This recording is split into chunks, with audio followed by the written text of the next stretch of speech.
verse 23. And it came to pass that he, this is Jesus, went through the cornfields on the Sabbath day, and his disciples began as they went to pluck the ears of corn. Indeed. Oh, with the Pharisees around, bit of a problem. It's always a problem, isn't it? You do stuff with the Pharisees around, you just never know what's going to be happening. Going through the cornfields and taking something to eat was not uncommon, and in fact it was an accepted part of the culture.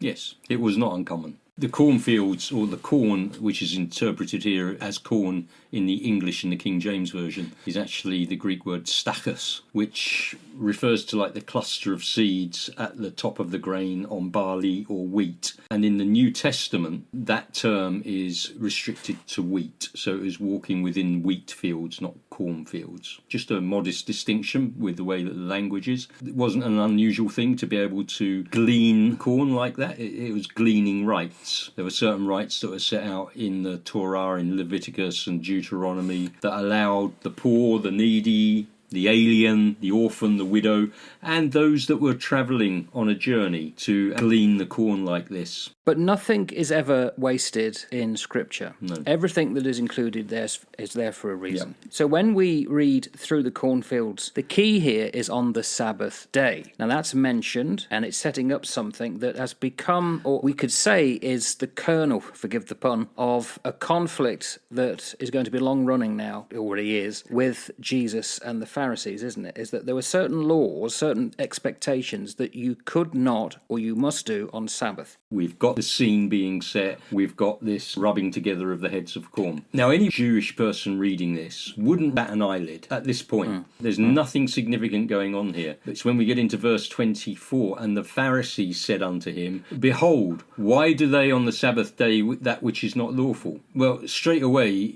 you've got those points in there. Yes, it's on the Sabbath, but the teachers of the law, the Pharisees, where rabbinical Judaism flowed from, are pointing out that what Jesus and his disciples are doing is not lawful. People would be looking at that going, hang about a minute, why is that not lawful? We know, with gleaning rights in Leviticus and Deuteronomy, that you can do that. We know that it was certainly not an unlawful activity that Jesus was doing. So, on the balance of probability, it's very likely that the practice of this gleaning and the gleaning rights, which are talked about in Deuteronomy and Leviticus, would certainly have still been practiced at the time of Jesus. Now we're moving into the discourse of it. It's basically that cut and thrust of halakhica, the argumentative debate. From the smaller to the larger. Yeah, they would argue, you say this, but I say this. You say this, but I say this. And it's a debate that would be entered into.